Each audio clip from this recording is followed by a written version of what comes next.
अब हम question number 10 को सॉल्व करेंगे जिसमें हमें एक मैट्रिक्स ए गिवन है और क्वेश्चन ये है कि इस मैट्रिक्स से बनने वाले होमोजीनियस लीनियर सिस्टम के सॉल्यूशन को पैरामीट्रिक वेक्टर फॉर्म में लिखें। तो चलें स्टार्ट करते हैं। सबसे पहले मैं आप देख सकते हैं मैं क्या कर रहा हूँ, इसका ऑगमेंटेड मैट्रिक्स यहाँ पे बनाया हुआ है। मतलब कि मैट्रिक्स ए और जीरो वेक्टर जो कि बी वेक्टर है उसको कंबाइन करके ऑगमेंटेड मैट्रिक्स बनाया। अब इसको मैंने एचिलॉन फॉर्म में चेंज करना है, तो उसके लिए मैंने इस 2 को 0 से रिप्लेस करना है। इसके लिए यहाँ पे ऑपरेशन अप्लाई कर रहा हूँ कि रो 1 को -2 से मल्टीप्लाई करके रो 2 में ऐड कर रहा हूँ। तो जब ये ऑपरेशन आप अप्लाई करेंगे तो आपके पास जो सेकंड रो आ जाएगी वो 0 0 0 0 एंड 0, मतलब कि 0 रो आ जाएगी। तो आप देख सकते हैं ये आपके पास जो मैट्रिक्स है एचिलॉन फॉर्म में। अब हमने ये देखना है पिवट पोजीशंस कौन सी हैं। तो इस मैट्रिक्स में आप देख सकते हैं एक ही पिवट पोजीशन है। इसका मतलब ये हुआ कॉलम 1 आपके पास क्या है, पिवट कॉलम, और बाकी जो कॉलम 2, कॉलम 3 और कॉलम 4 क्या है, नॉन पिवट कॉलम थे। यहाँ पे लिखा हुआ this implies that only C1 is pivot column and C2, C3, C4 are non-pivot columns. This implies that X1 is basic variable and X2, X3, X4 are free variables. अब मुझे general solution लिखना है backward substitution से।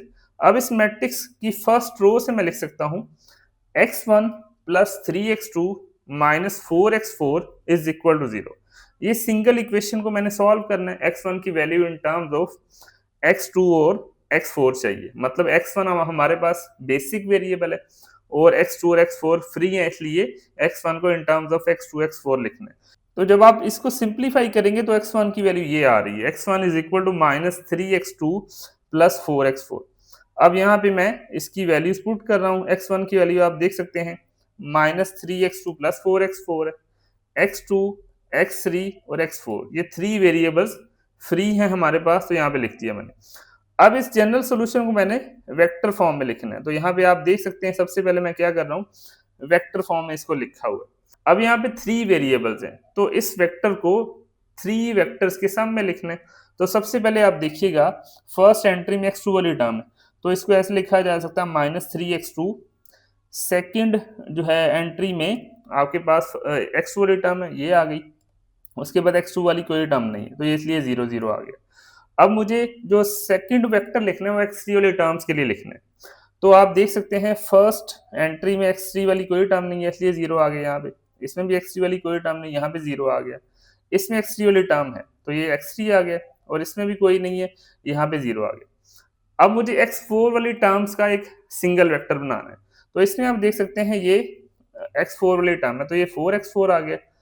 इसमें और इसमें आपके पास x4 वाली टर्म कोई नहीं, इसलिए 0 यहाँ पे लिखा हुआ है। यहाँ भी x4 वाली टर्म है, तो ये x4 आ गया। मतलब कि हमने इस सिंगल वेक्टर को इन 3 वेक्टर्स के सम के इक्वल लिख दिया। अब मुझे क्या करना है, x2 और x3 x4 को कॉमन लेना है। तो x2 को अगर आप कॉमन लें फर्स्ट वेक्टर में से, तो ये वेक्टर आ गया x2 multiply bye -3 1 0 0। Second vector में से x3 कॉमन लें तो ये वेक्टर आ गया, मतलब कि x3 multiply bye 0 0 1 0। Third vector में से अगर आप x4 कॉमन लें तो ये इसको लिखा जा सकता है x4 मल्टीप्लाई बाय 4 0 0 एंड 1। तो हमें जो गिवन मैट्रिक्स था उससे बनने वाला जो होमोजीनियस लीनियर सिस्टम था उसके सॉल्यूशन को पैरामीट्रिक वेक्टर फॉर्म में हमने यहाँ पे लिख दिया। अब हम क्वेश्चन नंबर 11 को सॉल्व करेंगे जिसमें हमें एक मैट्रिक्स ए गिवन है और हमने इस मैट्रिक्स ए से बनने वाला होमोजीनियस लीनियर सिस्टम का सॉल्यूशन पैरामीट्रिक वेक्टर फॉर्म में लिखना है। तो सबसे पहले आप देख सकते हैं मैंने ऑगमेंटेड मैट्रिक्स बनाया हुआ मैट्रिक्स ए और 0 को कंबाइन करके। अब आप ये भी देख सकते हैं ये ऑलरेडी एचिलॉन फॉर्म में है जिसमें हमारे पास ये पिवट पोजीशंस आ रही हैं जिनको मैंने रेड सर्कल किया हुआ है। यहाँ से हमें ये पता चला कि कॉलम 1, कॉलम 3 एंड कॉलम 5 हमारे पास पिवट कॉलम्स है और बाकी नॉन पिवट कॉलम्स है। This implies that column 1, column 3 and column 5 are pivot columns and column 2, column 4 and column 6 are non-pivot columns. This implies that x1, x3 and x5 are basic variables and x2, x4 and x6 are free variables. तो आपने देखा total 6 variables में से 3 हमारे पास basic variables हैं और 3 हमारे पास free variables हैं, जिनमें से x1, x3, x5 basic variable है और x2, x4 और x6 हमारे पास फ्री वेरिएबल है। अब मैंने बैकवर्ड सब्स्टिट्यूशन से वेरिएबल x1, x3, x5 की वैल्यू फाइंड करनी है। तो इक्वेशन 1 आपके सामने यहाँ पे लिखी हुई है।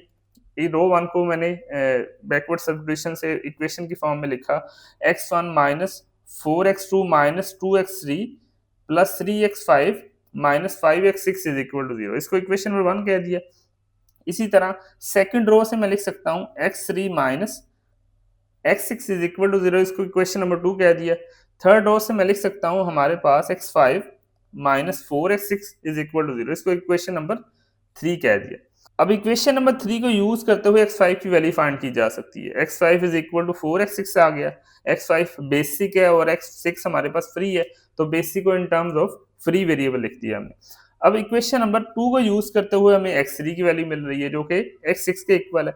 अब इक्वेशन नंबर 1 को मैं यूज कर रहा हूँ जिसमें मुझे x1 की वैल्यू चाहिए, तो इसको लिखा जा सकता है x1 is equal to 4x2 plus 2x3 minus 3x5 plus 5x6। तो यहाँ पे आप देख सकते हैं लिखा हुआ है। अब x3 और x5 की वैल्यू यहाँ पे पुट कर रहा हूँ। अब इसको जब आप सिंप्लीफाई करेंगे तो x1 की वैल्यू ये आ रही है 4x2 माइनस 5x6। अब x1, x2, x3 की जो वैल्यूज हैं और बाकी जो वेरिएबल्स की वैल्यूज यहाँ पे पुट कर रहा हूँ। x1 की वैल्यू आप देख सकते हैं जनरल सोल्यूशन में लिखी हुई है x1 is equal to 4x2 minus 5x6, x2 free है, x3 is equal to x6, x4 free है, x5 is equal to 4x6 और x6 हमारे पास क्या है, फ्री है। अब इसको वेक्टर फॉर्म में आपके सामने ऐसे लिखा हुआ है। अब चूंकि यहाँ पे 3 फ्री वेरिएबल्स हैं तो इस सिंगल वेक्टर को 3 वेक्टर्स के सम में लिखना है हमने। तो हमारे पास वो 3 वेरिएबल्स कौन से हैं, x2, x4 एंड x6। तो इसमें देखिएगा फर्स्ट टर्म x2 वाली टर्म है तो 4x2 हो गया, इसमें x2 वाली टर्म है तो ये x2 एज इट इज ये लिखा गया, बाकी किसी में भी x2 वाली टर्म नहीं इसलिए यहाँ पे 0 लिख दिया। इसलिए फर्स्ट टर्म अगर आप देखें तो x4 वाली टर्म सिर्फ इसी में है, तो इसलिए यहाँ पे x4 आ गया, बाकी सारी एंट्रीज 0 आ रही। अब हमें वेरिएबल x6 वाली टर्म्स यहाँ पे सेपरेट लिखनी है, तो इसमें आप देख सकते हैं माइनस 5x6 है तो ये यहाँ पे आ गया। इसमें x6 वाली कोई टर्म नहीं है तो ये 0 आ गया। इसमें है x6 वाली, ये एज इट इज आ गया। इसमें हमारे पास x6 वाली कोई टर्म नहीं इसलिए यहाँ पे 0 आ गया, बाकी यहाँ पे x6 वाली टर्म है यहाँ पे हमने लिख दी। अब मुझे x2, x4 और x6 को कॉमन लेना है इन वेक्टर से, तो जब आप कॉमन लेंगे तो आप यहाँ पे ऐसे लिख सकते हैं। तो हमने क्या किया, जो हमें गिवन मैट्रिक्स A था हमने उसका ऑगमेंटेड मैट्रिक्स बनाया, उसको एचिलॉन फॉर्म में चेंज किया और उसके सोल्यूशन को पैरामेट्रिक वेक्टर फॉर्म में लिख दिया। Question number 13 is, suppose the solution set of a certain system of linear equations can be described as x1 is equal to 5 plus 4x3 and x2 is equal to minus 2 minus 7x3 with x3 free. Use vectors to describe this set as a line in R3. Question number 13 में हमें एक linear system का solution set vector form में given है जिसमें x3 free variable है और question ये है कि इस सॉल्यूशन सेट को R3 में एज ए लाइन डिस्क्राइब करें। तो चलें स्टार्ट करते हैं। आपके सामने मैंने क्वेश्चन नंबर 13 को सॉल्व किया हुआ है जिसमें आप देख सकते हैं एक लीनियर सिस्टम का सॉल्यूशन सेट गिवन है जो कि R3 का एक वेक्टर है जिसमें x3 हमारे पास क्या है, फ्री वेरिएबल है। तो इसको ऐसे लिखा हुआ है जिसमें x1 की वैल्यू 5 प्लस 4x3 है और x2 की वैल्यू क्या है, -2 माइनस 7x3 है। अब इस सिंगल वेक्टर को हमने पैरामेट्रिक वेक्टर फॉर्म में लिखना है। तो इसमें सबसे पहले आप देख सकते हैं हर एंट्री की जो फर्स्ट टर्म है एक कांस्टेंट नंबर है 5 माइनस 2, तो इनको एक सेपरेट वेक्टर फॉर्म में लिखेंगे, मतलब कि आप इसको लिखा जा सकता है 5 माइनस 2 0। थर्ड एंट्री चूंकि x3 वाली है ये R3 का एक वेक्टर है तो थर्ड एंट्री यहाँ पे 0 है। इसी तरह हम क्या करेंगे, अगर सेकंड टर्म में अगर आप देखें 4x3 है और माइनस 7x3 है और x3 है थर्ड टर्म में, तो इनका एक सिंगल वेक्टर हम बनाएंगे। तो इसको लिखा जा सकता है 4x3 माइनस 7x3 और x3। अब हमने इस सिंगल वेक्टर को दो वेक्टर्स के सम में लिख दिया। अब नेक्स्ट स्टेप में हम क्या करेंगे, x3 कॉमन आ रहा है तो इसको ऐसे लिखा जा सकता है 5 minus 2 0 plus x3 multiply bye 4 minus 7 1। अब ज्योमेट्रिकली हमने इस सॉल्यूशन सेट को एक्सप्लेन करना है, तो लिखा हुआ this solution set is a line through 5 minus 2 0 and parallel to 4 minus 7 1। 5 minus 2 0 एक पर्टिकुलर वेक्टर, इसको मैं p का नाम दे रहा हूं, और 4 माइनस 7 1 ये भी एक पर्टिकुलर वेक्टर है जो कि x3 के साथ मल्टीप्लाई हो रहा है, इसको q का नाम दिया जा रहा है। x3 मल्टीप्लाई बाय q, अगर आप इसको देखें x3 मल्टीप्लाई बाय q ये बेसिकली वेक्टर q के लीनियर कॉम्बिनेशन का सेट है, मतलब कि x3 की वैल्यूज यहाँ पे पुट करते जाएंगे तो वेक्टर क्यू के लीनियर कॉम्बिनेशन आते जाएंगे। मतलब कि आप ये कह सकते हैं ये बेसिकली स्पैन ऑफ क्यू है, ये एक सिंगल वेक्टर क्यू का स्पैनिंग सेट है R3 में। तो ज्योमेट्रिकली R3 में spanning set of single vector वो क्या होता है, ऐसी लाइन होती है जो ओरिजिन के थ्रू पास कर रही होती है। तो ज्योमेट्रिकली इस सोल्यूशन सेट को हम ये कहना चाह रहे हैं कि ये ऐसा सोल्यूशन सेट है जो इस पर्टिकुलर वेक्टर P के थ्रू पास कर रहा है और इस सिंगल वेक्टर 4 7 1 इसके पैरेलल है। Question number 17 is describe and compare the solution sets of x1 plus 9x2 minus 4x3 is equal to 0 and x1 plus 9x2 minus 4x3 is equal to minus 2। Question number 17 को अगर आप देखें तो इसमें हमें दो equations given है। एक होमोजीनियस इक्वेशन, ये हमारे पास होमोजीनियस इक्वेशन है जिसमें आप देख सकते हैं इज इक्वल टू 0 है, और ये हमारे पास नॉन होमोजीनियस इक्वेशन जिसमें आप देख सकते हैं इज इक्वल टू हमारे पास -2 है। तो क्वेश्चन ये है कि अगर हम इन होमोजीनियस और नॉन होमोजीनियस इक्वेशंस को लीनियर सिस्टम्स कंसीडर करें तो इनके सॉल्यूशन सेट्स फाइंड करें, उनके सॉल्यूशन सेट्स को कंपेयर करें। तो चलें स्टार्ट करते हैं। आपके सामने मैंने क्वेश्चन नंबर 17 को सॉल्व किया हुआ जिसमें आप देख सकते हैं हमें दो इक्वेशंस गिवन है, जिसमें एक होमोजीनियस इक्वेशन है और दूसरी हमारे पास नॉन होमोजीनियस इक्वेशन है।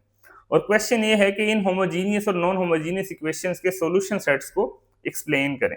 तो चलें स्टार्ट करते हैं। तो सबसे पहले मैं क्या कर रहा हूँ, इन इक्वेशंस को नंबरिंग दे रहा हूँ। मतलब कि नंबर 1 में आप देख सकते हैं होमोजीनियस इक्वेशन है और नंबर 2 में हमारे पास नॉन होमोजीनियस इक्वेशन है। तो नंबर 1 इक्वेशन को अगर सबसे पहले हम सॉल्व करते हैं, अगर हम इसको एक लीनियर सिस्टम कंसिडर करें तो सबसे पहले हम इस लीनियर सिस्टम का ऑगमेंटेड मैट्रिक्स बनाएंगे। तो ये आपके सामने इसका ऑगमेंटेड मैट्रिक्स बनाया हुआ है जिसमें आप देख सकते हैं 1 9 -4 ये इस मैट्रिक्स के कॉलम वेक्टर्स हैं जो कि 3 हैं और बी की वैल्यू यहाँ पे 0 है।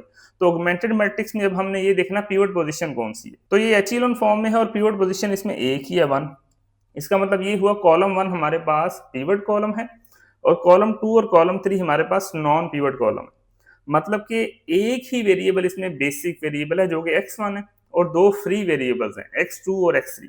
अब हमने बैकवर्ड सब्स्टिट्यूशन से इक्वेशन की फॉर्म में इस सिस्टम को लिखना है। तो इसको हम लिख सकते हैं x1 is equal to -9x2 plus 4x3। इसमें चूंकि x1 बेसिक है और x2 और x3 फ्री है तो बेसिक वेरिएबल को in terms of free variables लिखा है मैंने। अब इसका जनरल सोल्यूशन है आपके सामने मैंने लिखा हुआ है जिसमें x1 की वैल्यू आपके सामने -9x2 है प्लस 4x3 और x2 और x3 फ्री है। अब इस जनरल सोल्यूशन को मैंने पैरामीट्रिक वेक्टर फॉर्म में लिखना है। तो सबसे पहले जनरल सोल्यूशन को मैं क्या कर रहा हूँ, पर्टिकुलर वेक्टर की फॉर्म में लिख रहा हूँ। तो ये आपके सामने इसको हमने वेक्टर फॉर्म में लिख दिया। अब इस वेक्टर फॉर्म को हमने पैरामीट्रिक वेक्टर फॉर्म में लिखना है। तो इसमें आप देख सकते हैं दो फ्री वेरिएबल्स हैं तो दो वेक्टर्स के सम में हमने इसको लिखना है। तो सबसे पहले हमने देखना है x2 वाली टर्म्स को सेपरेट करना है जिसमें आप देख सकते हैं 9x2 है तो यहाँ पे लिख दिया। इसमें x2 वाली टर्म है ये यहाँ पे आ गया और थर्ड एंट्री में x2 वाली टर्म कोई नहीं है तो यहाँ पे 0 आ गया। प्लस अब हमने x3 वाली टर्म्स को सेपरेट पर्टिकुलर वेक्टर में लिखना है। तो इसमें आप देख सकते हैं x3 वाली टर्म है तो ये 4x3 हो गया। सेकेंड एंट्री में हमारे पास x3 वाली कोई टर्म नहीं तो यहाँ पे 0 आ गया। थर्ड एंट्री में हमारे पास x3 वाली टर्म है तो ये एज इट इज आ गया। अब नेक्स्ट स्टेप में हमने क्या करना है, x2 और x3 को कॉमन लेना। तो आप देख सकते हैं मैंने कॉमन लिया हुआ है तो हमारे पास x2 मल्टीप्लाई बाय एक particular vector plus x3 multiply bye एक पर्टिकुलर वेक्टर आ गया और उन पर्टिकुलर वेक्टर्स को हमने नाम दे दिया u और v का। तो हमारे पास जो सोल्यूशन सेट आया वो ये आ गया x is equal to x2 multiply by u plus x3 multiply by v। मतलब कि सोल्यूशन सेट क्या आया, इन दो वेक्टर्स u और v के लीनियर कॉम्बिनेशंस का सेट आया। मतलब कि u और v का स्पैनिंग सेट है ये। और ज्योमेट्रिकली हमें ये पता है कि दो वेक्टर्स का स्पैनिंग सेट बेसिकली R3 में एक ऐसा प्लेन होगा जो ओरिजिन के थ्रू पास करेगा। तो चलें देखते हैं ज्योमेट्रिकली इसका सोल्यूशन क्या लिखा हुआ। आपके सामने ये लिखा हुआ है the solution of the homogeneous equation is the plane through the origin spanned by u and v। कि होमोजीनियस इक्वेशन का जो सोल्यूशन होगा वो बेसिकली एक ऐसा प्लेन होगा जो u और v का स्पैनिंग सेट होगा ओरिजिन के थ्रू पास करेगा। अब हम इक्वेशन नंबर 2 को सॉल्व करते हैं जो कि हमारे पास नॉन होमोजीनियस इक्वेशन है। तो सबसे पहले हम क्या करेंगे कि इसका ऑगमेंटेड मैट्रिक्स बनाएंगे।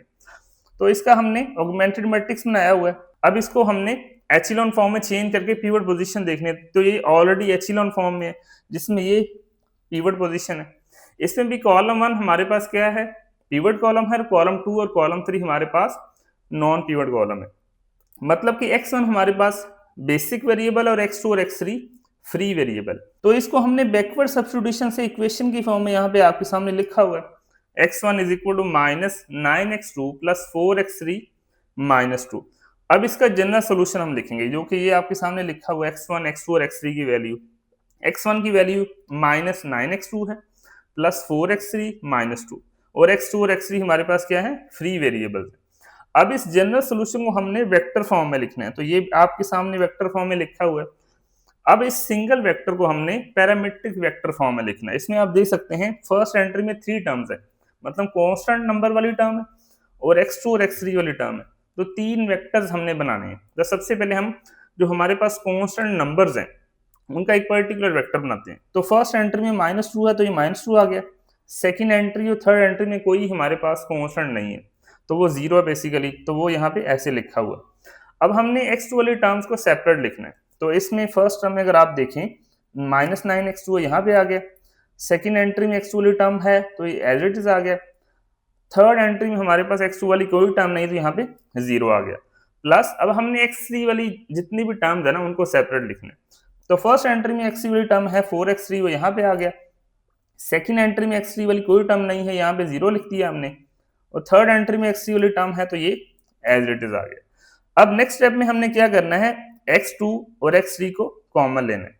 तो ये हमारे पास जो पर्टिकुलर वेक्टर आया था -2 0 0, उसको हमने वेक्टर p का नाम दे दिया जो कि यहाँ पे लिखा हुआ है, प्लस x2 मल्टीप्लाई है -9 1 0, -9 1 0 को हमने वेक्टर u का नाम दे दिया जो कि यहाँ पे लिखा हुआ आप देख सकते हैं, प्लस x3 मल्टीप्लाई बाय 4 0 1। अब यहाँ पे जो पर्टिकुलर वेक्टर 4 0 1 है इसको हमने वेक्टर v का नाम दे दिया। अब इक्वेशन क्या बन गई, x is equal to p plus x2 multiply by u plus x3 multiply by v। तो सोल्यूशन सेट बेसिकली क्या है, और यहाँ पे लिखा हुआ है the solution set of the non homogeneous system is the plane through p parallel to the solution set of the homogeneous equation. कि नॉन होमोजीनियस सिस्टम का सॉल्यूशन सेट बेसिकली एक ऐसा प्लेन होगा जो कि P के थ्रू पास करेगा और हमारे पास जो होमोजीनियस इक्वेशन का सॉल्यूशन सेट है उसके पैरेलल होगा। क्वेश्चन नंबर 19 और 20 सेम क्वेश्चंस है। In exercises 19 and 20 find the parametric equation of the line through A and parallel to B। Question number 19 और 20 में हमें दो वेक्टर्स A और B गिवन, और क्वेश्चन ये है कि पैरामीट्रिक इक्वेशन बेसिकली जो एक लाइन की पैरामीट्रिक इक्वेशन है वो फाइंड करनी है जो कि A के थ्रू पास करे और B के पैरेलल हो। तो चलें स्टार्ट करते हैं। आपके सामने मैंने क्वेश्चन नंबर 20 को सॉल्व किया हुआ, जिसमें आप देख सकते हैं दो वेक्टर्स A और B गिवन है और हमने इससे बनने वाला जो सिस्टम है उसका जो सॉल्यूशन सेट है एक ऐसी लाइन में रिप्रेजेंट करना है कि वो लाइन A के थ्रू पास करे और B के पैरेलल हो, वो इक्वेशन हमने लिखनी। तो इसको लिखा जा सकता है x is equal to a plus t b, मतलब कि t यहाँ पे हमारे पास पैरामीटर है। इसको ऐसे भी लिखा जा सकता है x इज इक्वल टू एक पर्टिकुलर वेक्टर यहाँ पे ये हमारे पास a वेक्टर है प्लस t मल्टीप्लाई बाय ये हमारे पास b वेक्टर। इसको ऐसे भी लिखा जा सकता है कि ये बेसिकली एक जनरल सॉल्यूशन है जिसमें x1 की वैल्यू क्या है 3 माइनस 70 और x2 की वैल्यू क्या है -4 प्लस 80। मैं उम्मीद करता हूं कि ये लेक्चर आपके लिए हेल्पफुल होगा जिसमें हमने एक्सरसाइज 1.5 के कुछ इंपॉर्टेंट क्वेश्चंस को सॉल्व किया। तो आज के लेक्चर से रिलेटेड अगर आपको कोई क्वेश्चन है तो आप कमेंट सेक्शन में पूछ सकते हैं। Thank you.